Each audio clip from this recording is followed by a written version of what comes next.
Welcome to the Christian Coach Podcast. Our mission is to serve coaches through conversation so they can lead like Jesus. I'm one of your co-hosts, Chad Simpson. I'm joined by Jim Good and Nathan Karseno. What's up, fellas? What's up, Chad? How's it going?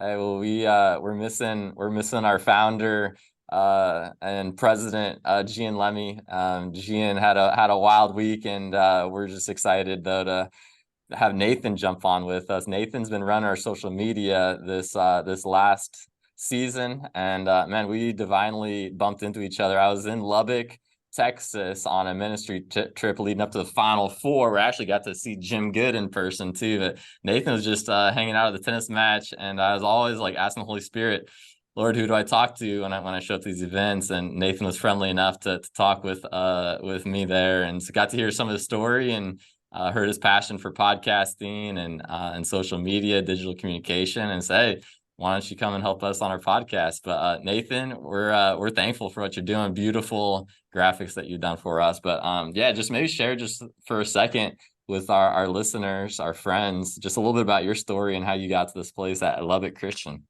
Absolutely. Yeah. First of all, thank you for allowing me to join you on the podcast. It's been real great sharing what you guys have done through social media. So I'm excited to now contribute a little bit behind the mic in this side. But I am no stranger to podcasts and kind of this medium. Originally, I am from the Dallas area, so just north Carrollton. I got my Rangers hat, so we're going for the Game 7 tonight. But originally from there, and then track and field is actually what recruited me and brought me, guided me here to Lubbock. So I was recruited out of high school to the Division II track team here at Lubbock Christian, and it was the first year. So I graduated in 2020 from high school, online, but still made it through. And then I was recruited to LCU for the first ever track team, full track and field team. Prior to my time here, we had cross country and long distance events.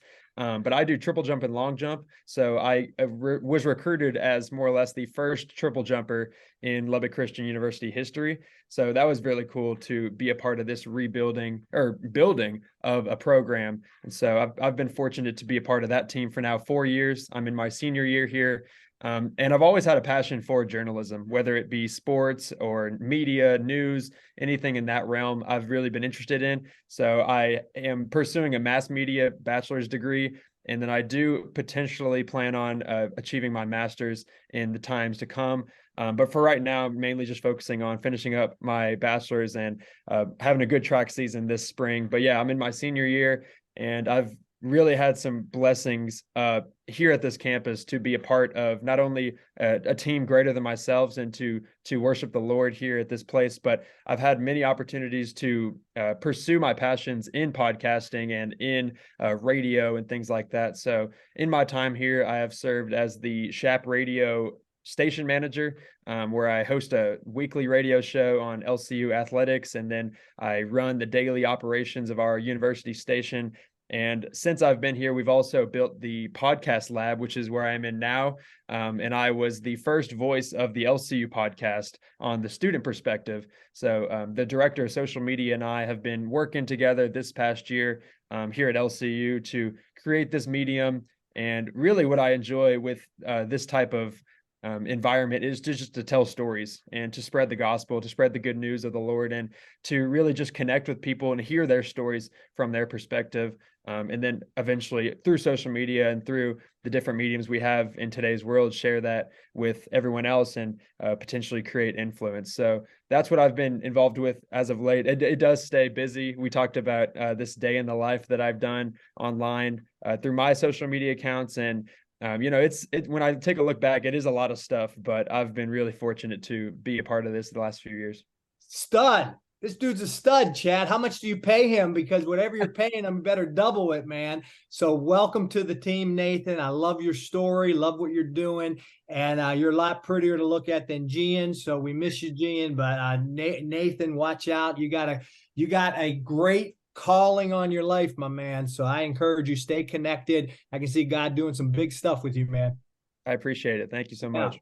And for anybody listening, if you're hiring, we got Nathan. Nathan might be a free agent come May, because we're probably not paying him enough. Anyways, we appreciate Nathan's behind the scenes. It's just hard to serve, but yeah, we just wanted to kind of take a little theme here and just think through what is it like. What is it like to be a student athlete today? And you know, we all have our unique perspective. Everyone's gonna be a little bit different. But just for a coach to be able to think back and empathize, sympathize with what students are going through. But let's go back maybe into the 80s, maybe into the 90s. Jim, why don't you take us way back and Whoa. take us way back? What was it like for you, man? College athlete down in Florida. All right, well, let's back up. I did not play in the 80s, so I was born in 75, so I am the old man on this crew. But I had the privilege of playing some small-time college basketball and baseball at a Christian college in Clearwater, Florida. So I'm trying to remember what it was like. And I guess the first thing was I really just had to learn how to balance being a student athlete, because a lot of my time and priority went into my sport, especially being able to play two sports in college. Being a small school, I was able to do that. But I just think of the athlete needing to have that self-discipline, needing to have the mentors in their life. And I think about my parents. I think about, honestly, the girl I was dating at the time, who's now my wife, getting on me a little bit, and just trying to make sure my priorities were lined up. And as an 18, 19-year-old, they weren't always, especially being in Florida where the beach was 10 minutes away.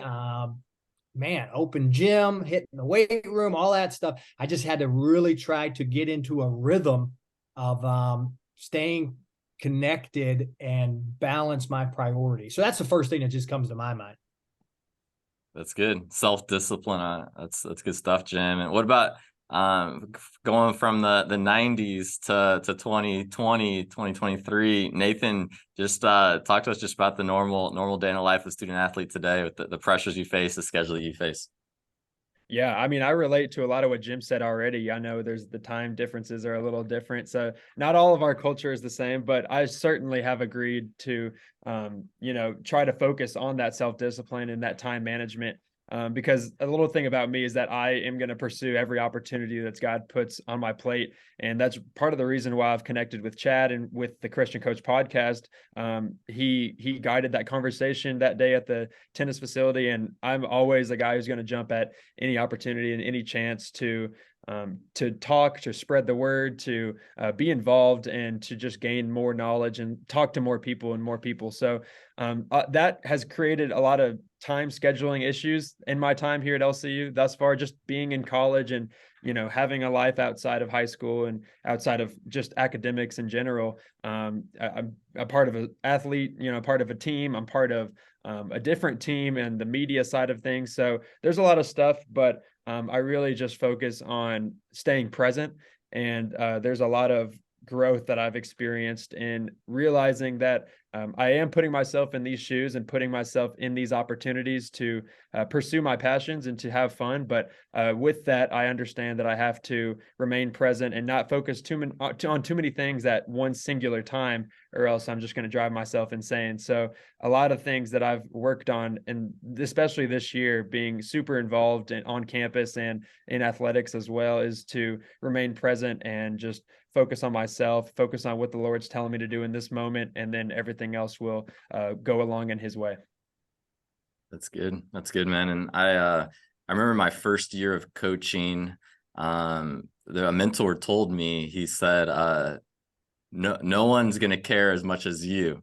You know, to the coach, thinking like the coach, you're thinking 24/7 about the team, recruiting, goals, all these things. And you know, the day in the life of a student athlete, they got a lot of other things on their heart and their mind, with dating and classes and their future. And I think maybe in year 6 for me, it kind of came I had some growth, and obviously I was focused, I was driven, I was probably too addicted early on to the wins and the process. But by the end, I had one story that just broke my heart. And we're about to play against Auburn. Bobby Reynolds is the head coach. He was a top 100 tennis player, and David and Goliath, our school, we had 500 students playing against Auburn. Are you kidding me? And we're about to take the court, and one of my players is down on way far from the action. We're supposed to take the court, and he's in tears. His brother had recently passed, and he's like, man, I just wish my brother was here right now to watch this moment.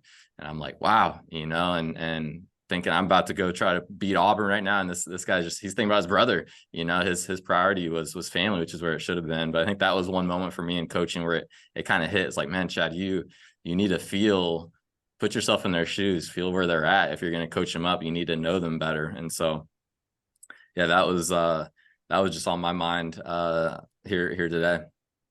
That's good, Chad, to just kind of coaches that are listening to coach with an empathetic heart.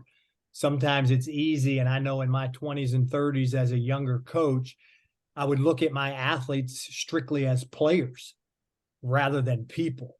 And I shared this before. I always love my athletes, but when I love them as players, it's what they can do for me. When I love them as people, it's what I can do for them. And there was a shift in my early 40s in coaching to just really try to connect with my athletes one-on-one, off the court, through devotion, prayer time, in the office. And that just really kind of enhanced our relationship, where now I was seeing these guys not just for their basketball ability, and now I'm seeing them as a student, a brother, a son. And I can relate to that story, Chad, just as I had one player just really have a bad practice, and I'm on him.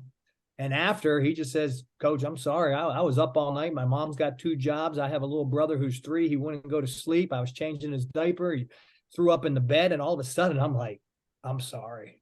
Dude, you're like being a dad at 16. This is not fair to you. And all of a sudden, I still pushed him and I coached him hard, but there was a little bit more empathy. So I appreciate you sharing that. And getting even into kind of current events, I read these buzzwords with NIL and the transfer portal, and Jim, I love what you said about seeing them as people, not just players, and this season of life, trying to serve the student athlete, and that's huge. But it seems like so many of the student athletes are just trying to serve themselves and get what they can and grow their influence. But yeah. Just curious your guys' perspective. You got any strong opinions on these current events?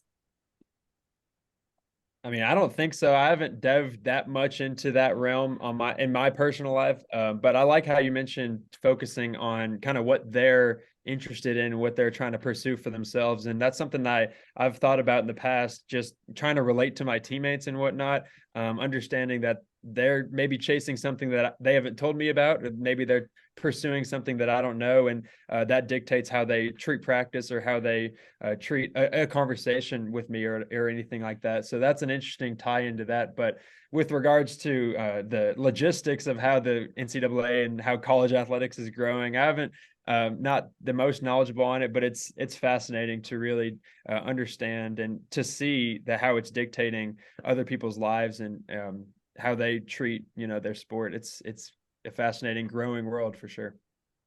It is crazy, guys, as we think about being a head coach, especially at the collegiate level, how much has changed in the last 3 years with NIL, with the transfer portal. And whether you like it or not, and I'm not going to share a lot of my personal opinions on either of them, but it's reality. And as coaches, we have to accept that reality. Not necessarily like one voice is going to change it, but I was talking to several Division I coaches, pretty high level, where they're recruiting athletes, it's no longer trying to impress them with their facilities, with their practice facility, their weight room, their team room, their locker room. 10 years ago, that's what you're showing the recruits. Now the recruits are basically, hey, how much money am I going to get?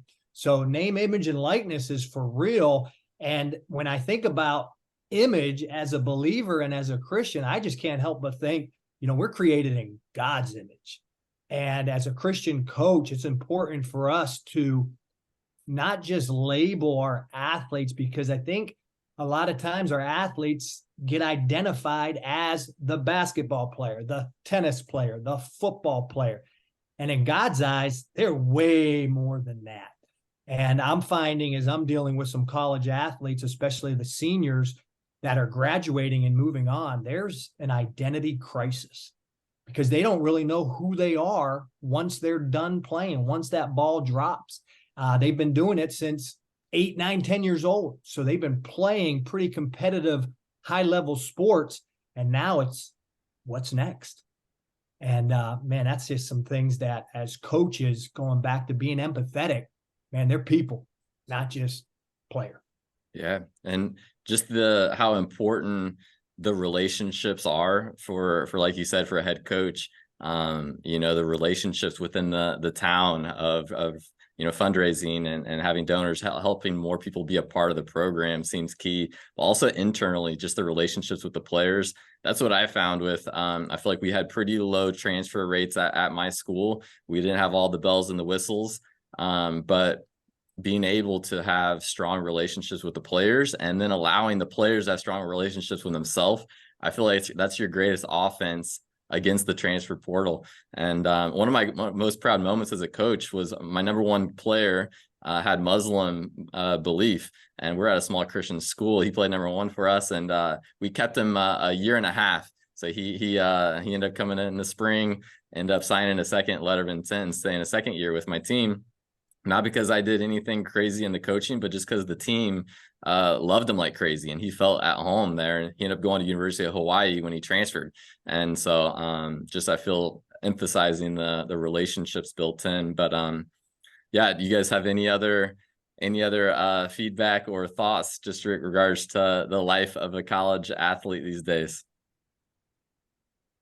I mean, I think we covered everything. It's just a grind. There's always something new, whether it's, an ankle that's bugging me today, or if it's a meeting that popped up that I got to cover or something like that. There's always something, but as long as I can, like I said earlier, just stay present, stay focused in the moment and let the Lord speak through me and what I'm pursuing. That's all that matters. And ultimately it's all for the better for however it turns out in the future. I know that I'm on the right path, and as long as I can stay focused and driven, then that's what's going to, help me as a student athlete.